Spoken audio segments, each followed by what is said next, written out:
புதிய பூமி நண்பர்கள் எல்லோருக்கும் வணக்கம். நான் ராஜ்பாபு. ஆரம்பத்தில் இந்த காணொலிக்குள்ள போயிடுவோம். வேஷம் இருக்கு இல்லைங்களா, வேஷம் போடுற வேஷம், அந்த போடுற வேஷத்தை பார்த்துட்டு சிலையே வந்து அடிக்குதுன்னா பாத்துக்கோங்க. தள்ளி நின்ற சினிமால இருக்கிற வரைக்கும் ரஜினி வேஷம் போட்டுட்டு இப்போ அரசியலுக்கு வந்த உடனே எம்ஜிஆர் என் காலனக்க வந்துட்டா. உன்னை சுத்தி இருக்கிற தற்கொலை கூட்டம் மட்டும் இல்லனா நீ வெறும் டம்மினா மடக்கு.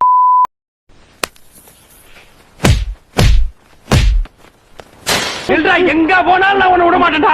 ஏன் அப்படி? ஏன்னா போட்டு இந்த வேஷம் அப்படி, ஊரை ஏமாத்ததுக்காக போட்டு இந்த வேஷம் அப்படி, போட்ட வேஷம் ஒட்டு மொத்தமா ஓவர் நைட்ல எல்லாமே கிழிஞ்சி கலைஞ்சி அவங்க கொடுத்த பேப்பர் வழியாகவே தொங்குதுன்னா அது என்ன மாதிரி கிழிஞ்சி தொங்குதுன்றதை பாருங்க. இந்த காணொலிக்குள்ள ஒட்டுமொத்தமா பார்க்க போறோம். அதற்கு முன்பாக நண்பர்கள் யார் சப்ஸ்கிரைப் பண்ணாம இருக்கீங்களோ சப்ஸ்கிரைப் செய்து புதிய பூமிக்கு ஆதரவு தருமாறு கேட்டுக்கொண்டும், இந்த காணொலியை முழுமையாக பொறுமையாக பார்க்க வேண்டும் என்று அன்புடன் கேட்டுக்கொண்டும் இந்த காணொலி கூட போயிடும். விஜய் பெருமையா போற எல்லா இடத்துலயும் சொல்லிட்டே இருப்பாரு. அது என்னப்பா, அது சின்ன சின்ன பசங்க கூட சொல்றது என்ன சக்தி, சின்ன பசங்களாம் சொல்ல ஆரம்பிச்சிட்டாங்க. ஓம் சக்தி பராசக்தி, திமுக ஒரு தீய சக்தி. ஓம் சக்தி பராசக்தி, திமுக ஒரு தீய சக்தி. அடுத்த கட்சி தீய சக்தி, விஜய் கட்சி தூய சக்தி. டிவிகே ஒரு தூய சக்தி. எப்படி? டிவிகே ஒரு தூய சக்தி. இந்த மாதிரி கதை விட்டுன்னு ரீல சுத்திட்டு வேஷம் போட்டு தெரிஞ்சதெல்லாம் பாருங்க. போன வாரம் இந்த வாரம் அதான் கிழிஞ்சி போச்சு இல்லைங்களா. வேட்பாளர்கள் பட்டியலை வெளியிட்டாரு. நாம் பார்த்து பார்த்து தேர்ந்தெடுத்த வேட்பாளர்கள் என்று. அப்படி பார்த்து பார்த்து தேர்ந்தெடுக்கப்பட்ட வேட்பாளர்கள் யாருங்க? ஏற்கனவே இது குறித்து விரிவாக 2 வீடியோக்கள் பதிவு பண்ணியிருந்தோம். நண்பர்கள் இதற்கு முன்பாக யாராவது அந்த காணொலியை பார்க்காம இருந்தீங்கன்னா இந்த வீடியோ டிஸ்கிரிப்ஷன்ல அந்த 2 வீடியோட லிங்க் கொடுக்குறோம். பார்க்காத நண்பர்கள் உடனே பார்த்துருக்கோம். ஒவ்வொரு வேட்பாளர்களையும் நான் பார்த்து பார்த்து தேர்ந்தெடுத்தேன்ட்டு விஜய் அப்ப சொல்லும் போது புரியல. அப்புறம் தான் புரிஞ்சுது. அந்த பார்த்து பார்த்து தேர்ந்தெடுத்தேன்னு சொன்ன வார்த்தைக்கு பின்னாடி எதை பார்த்திருக்காருன்னு சொன்னா, ஒவ்வொருத்தர் பேர்ல எவ்வளவு குற்றங்கள் பதிவாகி இருக்குன்றத பார்த்து பார்த்து தேர்ந்தெடுத்திருக்காரு. இந்த டுபாகு ஜோஷியர் காமெடியில் ஒரு டைலாக் வரும் இல்லைங்களா, நீ சொன்னதுல ஏதாவது ஒன்னாவது உருப்படியா இருக்கான்ட்டு. அந்த மாதிரி பாருங்க, விஜய் தேர்ந்தெடுத்த வேட்பாளர்கள் யாராவது ஒருத்தராவது உத்தமரா இருக்காங்களா? தூய சக்தியான டிவிகே கட்சி ஆட்சி அமைத்து போதை இல்லாத தமிழகத்தை உருவாக்கும்னு சத்தியம் பண்றாங்க, உறுதிமொழிலாம் எடுக்கிறாங்க. ஆனா பாருங்க, கஞ்சா யாரு கடத்துறாங்களோ அவங்கள பார்த்து தேர்ந்தெடுத்து சீட்டு கொடுத்து நிக்க வைக்கிறாங்க. பெண்களுக்கு தமிழ்நாட்டில் பாதுகாப்பு இல்லை. டிவிகே கட்சி ஆட்சி அமைத்த பிறகு பெண்கள் பாதுகாப்பை உறுதிப்படுத்துவோம்னு சத்தியம் பண்ணாங்க, உறுதிமொழி எடுத்தாங்க. ஆனா பாருங்க, பெண்களை யாரு வீடு புகுந்து அடிக்கிறாங்களோ, பாலியல் வன்கொடுமை யாரு செய்யறாங்களோ, பெண்களுக்கு எதிராக என்னென்ன குற்றங்கள் யாரெல்லாம் பண்றாங்களோ அவர்களை பார்த்து பார்த்து தேர்ந்தெடுத்து சீட்டு கொடுத்து நிக்க வைக்கிறாங்க. சட்டம் ஒழுங்கு தமிழ்நாட்டில் சீர்குலைந்து விட்டது. அப்படி சீர்குலைந்ததற்கு காரணம் முதல்வர் மு.க. ஸ்டாலின் அவர்கள். திமுக ஆட்சி கடந்த 5 ஆண்டுகளில் சட்டம் ஒழுங்கு தமிழ்நாட்டை நாசமா போச்சு. டிவிகே கட்சி தூய சக்தி ஆட்சி அமைத்து சட்டம் ஒழுங்கை பேணி காப்போம்னு சொல்ற இவங்க தான் பாருங்க, குற்ற வழக்குகள் பின்னணியில் யார் யார் இருக்கிறாங்களோ அவங்க எல்லாரையும் தேர்ந்தெடுத்து பார்த்து பார்த்து சீட்டு கொடுத்து நிக்க வைக்கிறாங்க. ஈபிகோல இருக்கிற அனைத்து குற்றங்களையும் செய்த அனைத்து குற்ற பின்னணிகள் கொண்ட ஒவ்வொருவரையும் பார்த்து பார்த்து தேர்ந்தெடுத்து நிக்க வைக்கிற இந்த கட்சி தான், இதற்கு பெயர் தான் தூய சக்தின்னு விஜய் பாண்டியத்தினுக்காது. டிவிகே கட்சிக்குள்ள நிக்கிற வேட்பாளர்களே இந்த லட்சத்துல இருக்கிறாங்கன்னு சொன்னா, எல்லாரையும் ஒட்டுமொத்தமா தேர்ந்தெடுத்து தலைமை அப்படின்னு ஒரு இடத்துல நின்னுகிற விஜய், அவர் எப்பேற்பட்டவராக இருக்கிறாருங்க? அது வேற யாரும் சொல்ல வேண்டிய அவசியம் இல்லை. FBI CBI எல்லாம் வச்சு கண்டுபிடிக்கணும் அவசியமே கிடையாது.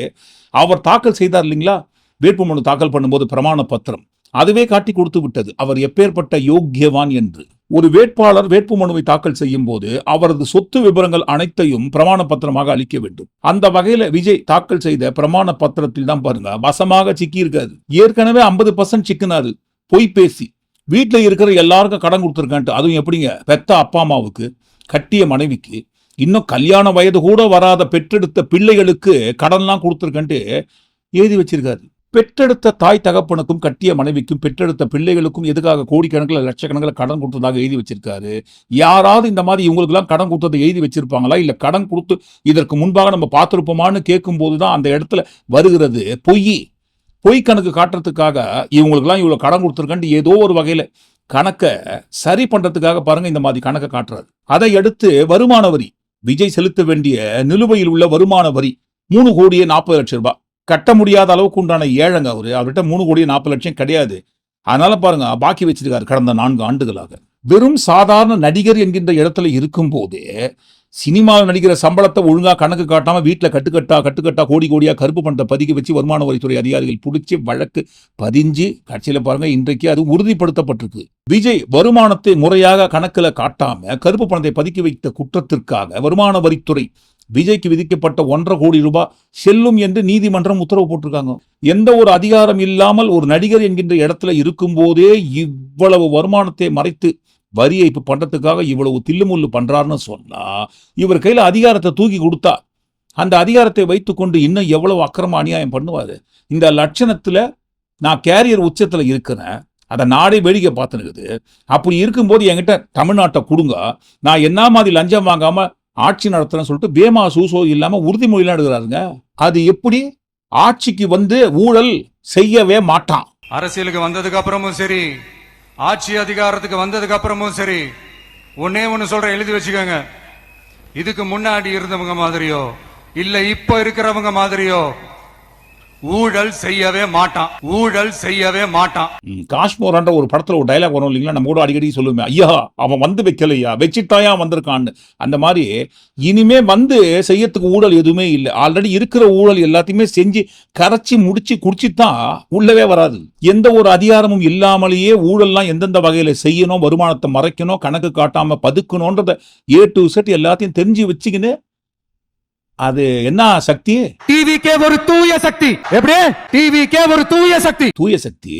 நீட்டு தேர்வுன்னு ஒண்ணு இருக்கு இல்லைங்களா? முதல்ல நீட்டு தேர்வுக்கு எதிர்ப்பு தெரிவிக்கிற மாதிரி தெரிவிச்சார். நீட்டு தேர்வில் தோல்வி அடைந்து தற்கொலை செய்து கொண்ட மாணவி அனிதா.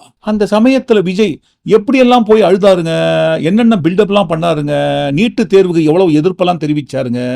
மாணவர்களுக்கு பரிசு கொடுக்கறதுக்காக ஒரு விழா எடுத்த முதல் விழாவில் என்ன சொன்னாரு, இந்த நீட்டு தேர்வு விலக்கு என்பது அவசியம் நம்ம தமிழ்நாட்டுக்கு தேவை, தமிழக அரசு நீட்டு விலக்கு மசோதா கொண்டு வந்ததை நான் ஆதரிக்கிறேன்னு முதல்ல சொன்னார். அது போன வருஷம். தடால்னு பாருங்க, ஒரு வருஷம் கழிச்சு என்ன சொன்னாரு, நீட்டு மட்டும்தான் உலகமா, நீட்டு மட்டும்தான் உலகமா, நீட்டை தாண்டி இந்த உலகம் ரொம்ப ரொம்ப பெருசு, அதுல நீங்க சாதிக்க வேண்டியது பல விஷயங்கள் இருக்கு, எவ்வளவோ படிப்புகள் இருக்கு, எவ்வளவோ வாய்ப்புகள் இருக்கு. அப்படி இருக்கும்போது நீட்டு மட்டும்தான் உலகமான்ட்டு கேட்டார் இல்லைங்களா? ஏன் கேட்டாரு நீட்டு மட்டும்தான் உலகமான்ட்டு? அவரு கேட்ட அந்த உலகம் என்பது யாருக்கான உலகம் என்றால், கோடி கோடியாக பணம் வைத்துக்கொண்டு கோச்சிங் சென்டர்லாம் போயிட்டு கொட்டி வாரி அரைச்சி மெடிக்கல் படிப்பெல்லாம் படிக்கிறாங்க இல்லைங்களா, அதை போன்ற மாணவர்களுக்கான உலகம். லட்சக்கணக்கில் காசை கொட்டி கொடுத்து கோச்சிங் சென்டருக்கு போக முடியாத வசதி இல்லாத ஏழை மாணவர்களுக்கான உலகம் இந்த நீட்டு தேர்வு இல்லைன்றார் விஜய். நீட்டு மட்டும்தான் உலகமா? விஜய் கேட்ட அந்த நீட்டு மட்டும்தான் உலகமா என்கின்ற விஷயத்தை குறித்து ஒரு விரிவாக ஆதாரபூர்வமாக இந்த நீட்டு கோச்சிங் சென்டருக்கு பின்னாடி இருக்கிற அந்த ஸ்கேமை குறித்து ஆதாரபூர்வமாக ஒரு காணொலி பதிவு பண்ணியிருந்தோம். நண்பர்கள் அந்த காணொலியை அந்த சமயத்தில் சில மாதங்களுக்கு முன்பாக நம்ம பதிவு செய்த காணொலியை பார்க்காம இருந்தீங்கன்னா அந்த வீடியோட லிங்கையும் கண்டிப்பா இந்த வீடியோட டிஸ்கிரிப்ஷன்ல கொடுக்கும்.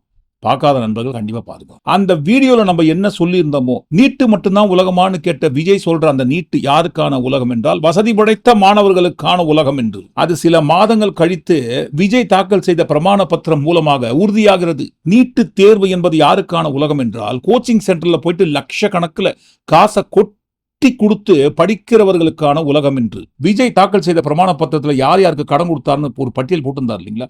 அந்த பட்டியல்ல கோகிலாம்பாள் என்கின்ற ஒரு ட்ரஸ்ட், அந்த ட்ரஸ்ட்டுக்கு 20 கோடி ரூபாய் கடன் கொடுத்திருக்காரு. இதையும் மேலோட்டமா பார்க்கும்போது பரவாயில்லையப்பா, போற போக்கில் ஒரு அறக்கட்டளைக்கு 20 கோடி ரூபாய் எடுத்து கொடுத்துருக்காரு கடனா, பரவாயில்ல நல்லதுதான் பண்றாரு அப்படின்னு நினைப்பாங்க. ஆனா பாருங்க, அந்த கோகிலாம்பாள் அறக்கட்டளை எதுக்காக கடன் வாங்குறாங்க? நீட்டு கோச்சிங் சென்டர் நடத்துவதற்காக வாங்குறாங்க கடன். நீட்டு கோச்சிங் சென்டருக்காகத்தான் பாருங்க 20 கோடி ரூபாயை கடனாக விஜய் வாரி வழங்கியிருக்காரு. மாணவி அனிதா தற்கொலை செய்து கொண்டு இறந்த சமயத்தில் ஓன்னு அழுத விஜய், தமிழ்நாடு அரசு கொண்டு வந்த இந்த நீட்டு விலக்கு மசோதாவை நான் மனதார வரவேற்கிறேன் என்று சொன்னது விஜய். கல்வியை மாநில பட்டியலில் சேர்க்க வேண்டும் என்று சொன்னவர் விஜய். நீட்டு மட்டும்தான் உலகமான் என்று கேட்டவர் விஜய். வெற்றி பெற்ற மாணவர்களுக்கு பரிசு வழங்குவதை போல பில்டப் பண்ணி நடித்தவர் விஜய். டிவிகே கட்சி ஆட்சி அமைகிற பட்சத்தில் அனைவருக்குமான கல்வியை உறுதிப்படுத்துவோம் என்று சொன்னவர் விஜய்.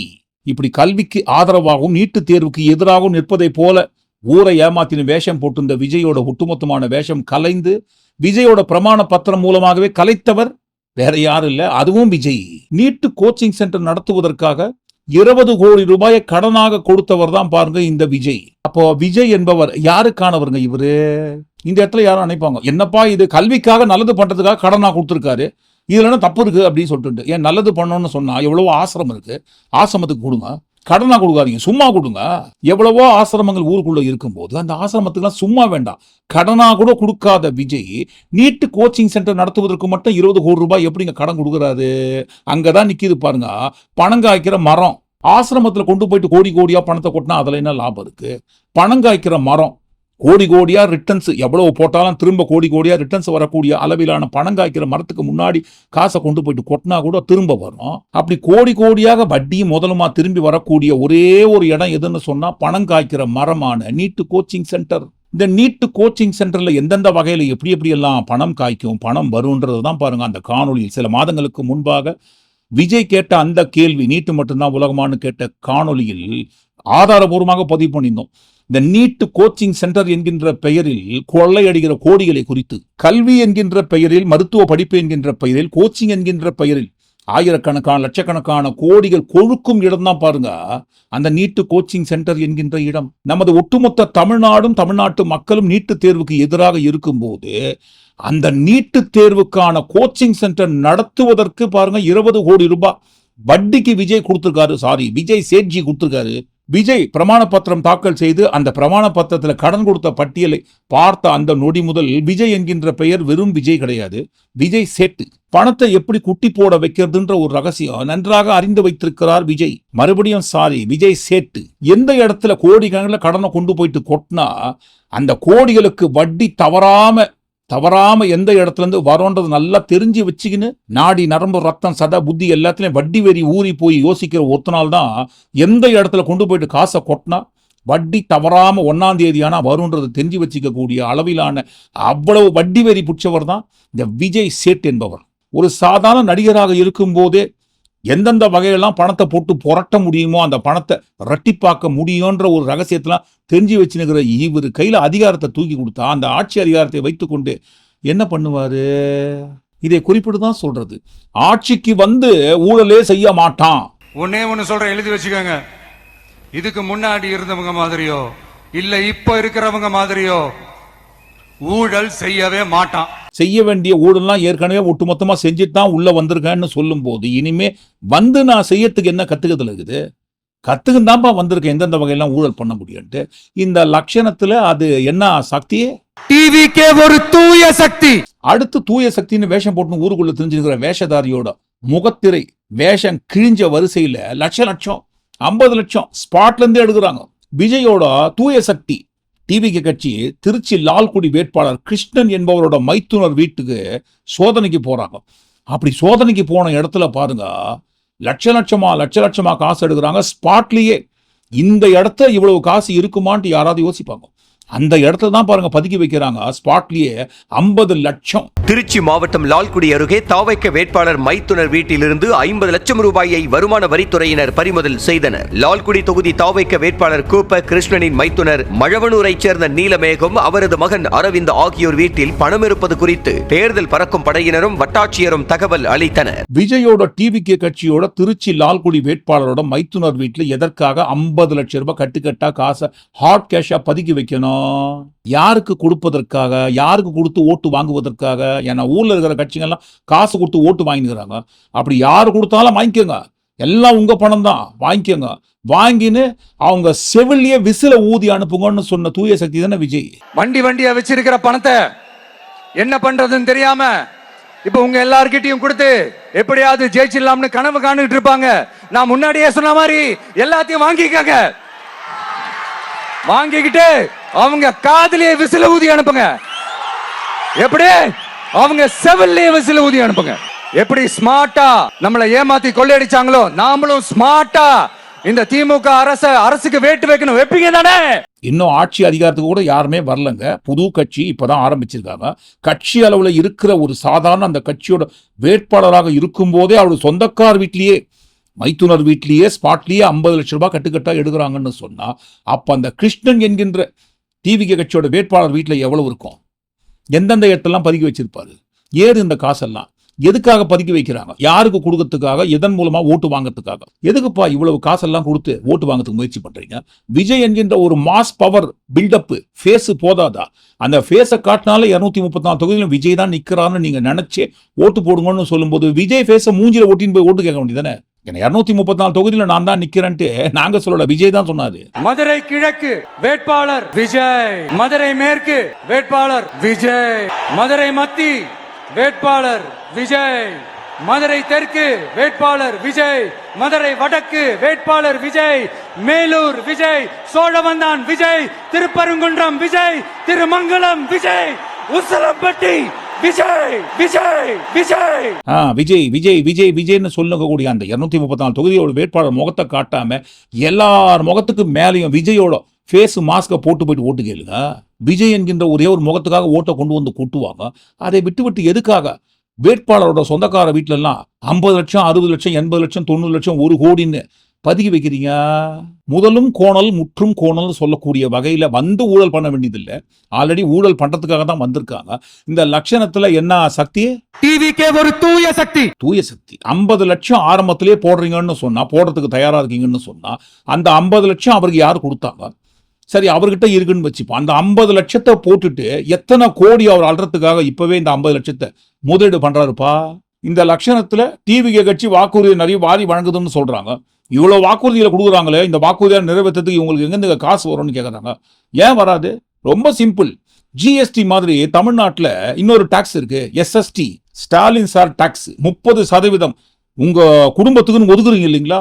அந்த 30% கம்மி பண்ணி மிச்சம் பண்ணாலே நாங்க கொடுக்குற வாக்குறுதியை நிறைவேற்றிடலாம். ஸோ இந்த எஸ்எஸ்டியை குறித்து நான் பேசணும். நான் அது குறித்து எதுவுமே மறுப்பு தெரிவிக்கலீங்க, வாயை திறக்கலையேங்க. அப்படின்னா அதை உண்மைன்னு ஒத்துக்குறாங்களான்னு இவர் தான் கேட்டாரு திருச்சியில. நான் கொஞ்ச நாளைக்கு முன்னாடி சொல்லியிருந்தேன், இந்த ஸ்டாலின் சார் டாக்ஸ் அப்படின்ட்டு, இந்த ஜிஎஸ்டி மாதிரி எஸ்எஸ்டி, அதை பத்தி அவங்க வாயை திறக்கலைங்க. என்னமோ அவங்களே ஒத்துக்கிட்ட மாதிரி இருக்குது. ஆமா, இப்படி ஒரு டாக்ஸ் இருக்குது அப்படின்னு அவங்களே ஒத்துக்கிட்ட மாதிரி ஆயிடுச்சு. விஜய் எடுக்கிற வாந்திக்கு எதுக்குதான் பாருங்க திமுக பதிலடி கொடுத்துருக்காங்க இது வரைக்கும். என்ன பாருங்க, இதற்கு முன்பாக தற்குறிமலைன்னு ஒருத்தர் இருந்தார். அவரு ஆரம்பத்துல வந்த புதுசுல நிறைய பேசினார். பேசுற ஒவ்வொரு விஷயத்துக்கும் பதிலடி எல்லாம் கொடுத்துருந்தாங்க. திமுக எல்லாம் கூட நேரடியாக இறங்கி பதிலாம் சொன்னாங்க. ஆனா நாளாக தான் அவரோட சுயரூபமும் கேரக்டரும் ஒட்டுமொத்தமா தெரிய வந்தது. பொய் பேசத்துக்காகவே அவதூறு பரப்புவதற்காக வேண்டுமென்றே வாண்டடா பர்பஸா இந்த மாதிரி பேசுறாரு. இவருக்கெல்லாம் பதிலடி இனிமே கொடுக்க வேண்டிய அவசியம் இல்லைன்னு சொல்லிட்டு ஸ்கிப் பண்ணிட்டு போக ஆரம்பிச்சாங்க. நாளாக அவர் பேசுற அவதூறும் பொய்யும் அவர் கழுத்து வரைக்கும் சுத்தி கடைசியில் அவர் எங்க வந்து நிக்கிறாருங்க, அட்ரஸே இல்லாம போயிட்டாரு. பிஸ்கேஜேபி கட்சியோட வேட்பாளர் பட்டியலில் கூட பாருங்க தற்குறிமலையோட பெயர் இல்லை. ஏன்னா ஏற்கனவே சீட்டு கொடுத்து அந்த இடத்துல விழற ஓட்டு கூட விழாம போச்சு தற்குறிமலைக்கு சீட்டு கொடுத்து. ஸோ மேற்கொண்டு மறுபடியும் ஒரு இடத்துல சீட்டை கொடுத்து எதுக்காக ஒரு சீட்டை வேஸ்ட் பண்ணணும்ப்பா, எப்படியும் தற்குறிமலை போயிட்டு பேசினாலே விழற ஓட்டு கூட விழாதுன்னு தெரிஞ்சுக்கிறாங்க. அதான் தான் பாருங்க எப்படி ஆடிந்தாரு, ஆட்டம் போட்டிருந்தாரு. இன்றைக்கு விஜய் ஆடுகின்ற ஆட்டத்தை காட்டிலும் பல மடங்கு ஆட்டம் போட்டிருந்தாரு. என் மக்கள் என்கின்ற தலைப்புல சட்டையில பாருங்க லேபிள்லாம் ஒட்டின்னு பிரிண்ட் எல்லாம் பண்ணீங்கன்னு இன்றைக்கு விஜய் எப்படி கூட்டத்தை கூட்டி பிலிம் காட்டினுக்காரோ அதை விட டபுள் ட்ரிபிள் மடங்கு பிலிம் தற்குறிமலை காட்டியிருந்தாரு. போற எல்லா இடத்துலையும் தற்குறிமலைக்கு கூடுகின்ற கூட்டத்தை பார்த்து விட்டு என்ன சொன்னாங்க, அடுத்த முதல்வர் தற்குறிமலை தான். அதுல எந்த ஒரு மாற்று கருத்தே கிடையாது. திமுகவை ஒட்டுமொத்தமா ஒழிக்க வந்த சக்தி யாருன்னா தற்குறிமலைன்னு எவ்வளவு பில்டப் பண்ணியிருப்பாங்க. தற்குறிமலை போற எல்லா இடத்துலையும் எவ்வளவு கூட்டம் திரண்டா மாதிரி பில்டப் காட்டியிருப்பாங்க. இதுக்கெல்லாம் எவ்வளவு காசு செலவு பண்ணியிருப்பாங்க. போட்ட முதலெல்லாம் வீணா போச்சேப்பா. இதற்கு மேற்கொண்டு உன்னை நம்பி உன் தலையில நாங்க காசை போட விரும்பலப்பா, நீ ஒதுங்குப்பான்ட்டு வேட்பாளர் பட்டியலில் தற்குறிமலை பேரே இல்லாம ஒதுக்கி வைக்கப்பட்டிருக்கிறார். அன்றைக்கு தற்குறிமலை இருந்த இடத்துல தான் தனக்கு பெரிய கூட்டம் செல்வாக்கு வளர்ந்து விட்டதை போல எப்படி அவர் பில்டப் காட்டி பிலிம் காட்டியிருந்தாரோ அந்த பிலிமோட பாதியை தான் மறுபாதியை தான் இன்றைக்கு விஜய் காட்டினுக்காரு. விஜய்க்கு கொடுக்கின்ற கூட்டம்லாம் ஓட்டா மாறி அவர் முதல்வர் சீட்ல உட்கார்ந்துருவான்றாங்க. அப்படி பார்க்கும்போது தற்குறிமலைக்கு கொடுக்கின்ற கூட்டத்தை வைத்து இந்நேரம் பாருங்க அவராது எம்எல்ஏ ஆயிருக்கணுமே, எம்பி ஆயிருக்கணுமே, ஆகலையேங்க அவரு. இன்றைக்கு எப்படி விஜய் திமுகன்னு மாந்தி எடுத்துனாரோ அதே மாதிரி பாருங்க அன்றைக்கு தற்குறிமலை மாந்தி எடுத்திருந்தார். எல்லாத்துக்கும் காரணம் திமுக தான். ஹர்மூஸ் பாதை அடைக்கப்பட்டதுக்கு காரணம் கூட திமுகன்னு சொல்றாரு இல்லைங்களா. அமெரிக்கா, இஸ்ரேல், ஈரான் வாருக்கு கூட காரணம் திமுக. அவங்களாச்சும் கொஞ்சம் உஷாரா இருந்திருந்தாங்கன்னா இந்த கேஸ் தட்டுப்பாடை கொஞ்சம் கண்ட்ரோல் பண்ணியிருக்கலாம். இவங்களாச்சும் கொஞ்சம் முன்னெச்சரிக்கையா இருந்திருந்தா அட்லீஸ்ட் நம்ம ஊர்லயாச்சும் இந்த கேஸ் தட்டுப்பாடை கொஞ்சம் கண்ட்ரோல் பண்ணியிருக்கலாம். இவங்க 2 பேரும் தான் இதுக்கு காரணம். ஆனா நம்ம ஸ்டாலின் சாரை கேட்டீங்கன்னா நமக்கு அதுக்கும் சம்பந்தமே இல்லையே அப்படின்பாரு. அதே மாதிரி ஒரு வாந்தியை தான் பாருங்க தற்குறிமலை எடுத்திருந்தாரு. அவர் திமுகன்னு புலம்பன அந்த புலம்பல் எந்த எக்ஸ்ட்ரீம் ஸ்டேஜுக்கு போய் நிக்குதுன்னு சொன்னா ஓட்டு ஒரே தொகுதியில் 1 லட்சம் ஓட்டு காணாமல் போச்சு. அதுக்கு காரணம் திமுக. கிட்டத்தட்ட 1 லட்சம் பேருக்கு மேல இங்க அவருடைய வாக்காளர்களுடைய பட்டியல் ஓட்டர்ஸ் லிஸ்ட்ல அவங்க பேர் இல்ல. இது ரொம்ப சோகமான ஒரு விஷயம். இந்த பூத்துக்குள்ள போனீங்கன்னா மஸ்கட்ல இருந்து ஓட்டு போட வந்திருக்காங்க, டெலிட்டட். அதே போல எல்லா இடத்துலயும் என்ன லாஜிக்ல டெலிட் பண்ணிருக்காங்கன்னே தெரியல. பூத்துக்கு 20 பேர் 25 பேர் சம்பந்தமே இல்லாம. தேர்தல் ஆணையம் என்ன வேலை பார்த்தாங்கன்னு தெரியல. இப்படி தேர்தல் ஆணையம் சரியா வேலை பார்க்காம போனதுக்கு காரணம் திமுக. கிட்டத்தட்ட 1 லட்சம் பேருக்கு மேல இந்த அளவுக்கு டெலிட் பண்ணிருக்காங்க அப்படின்னா எலெக்ஷன் கமிஷன் என்ன வேலை செஞ்சாங்கன்னு தெரியல. ஓட்டர்ஸ் லிஸ்ட் ப்ரிப்பரேஷன் இருக்கு. சமீபத்துல என்ன ஸ்கூல் போயிட்டு வந்தீங்கன்னா அங்கப்பா ஸ்கூல்ல பாத்தீங்கன்னா ஒரே வாக்குச்சாவடியில 830 பேர் டெலிட்டட். ஏன் இன்றைக்கு எதிரும் புதிருமாக மாறி நிற்கிற வானதி சீனிவாசன் அக்கா அவர்கள் இருக்காங்க இல்லைங்களா? அன்றைக்கு என்ன பண்ணாங்க? ஒவ்வொரு பூட்லையும் 300, 400, 600, 1000, 700, 800 எல்லாரும் பாருங்க பிஸ்கெட் ஜேபி கட்சிக்கு யார் யாரெல்லாம் ஓட்டு போடுவாங்கன்னு தெரிந்து வைத்துக் கொண்டு நீக்கி இருக்காங்க. யாருங்க? திமுக. 830 ஓட்டுகள் வந்து ஒரே பூத்துல நீக்கப்பட்டிருக்கு. 830 பேர் இந்த ஒரு பூத்துல மட்டும் இல்லைங்க. இது இல்லாம மத்த நிறைய பூத்துகள்ல கூட இதே மாதிரி கோயம்புத்தூர் முழுக்க இந்த மாதிரி 400, 200 நூத்துக்கணக்கான ஓட்டுகளை வந்து திட்டமிட்டு பாரதிய ஜனதா கட்சிக்கு போகணும் தெரிஞ்சது எல்லாத்தையும்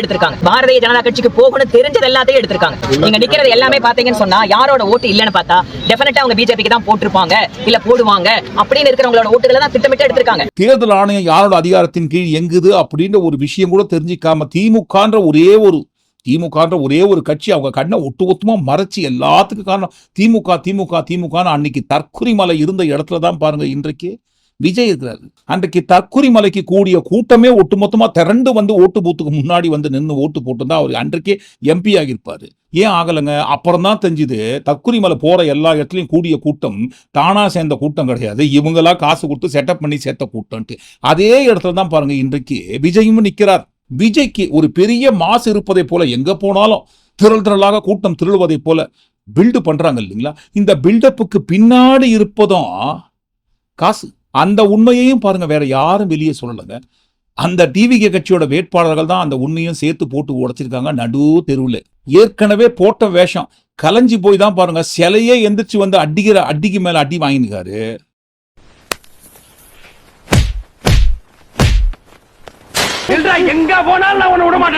மிச்சம் மீதி அடி இவங்க வேஷம் கலைஞ்சதன் மூலமாக மிச்சம் மீதி வாங்குற அடி பாக்கி இருக்கு.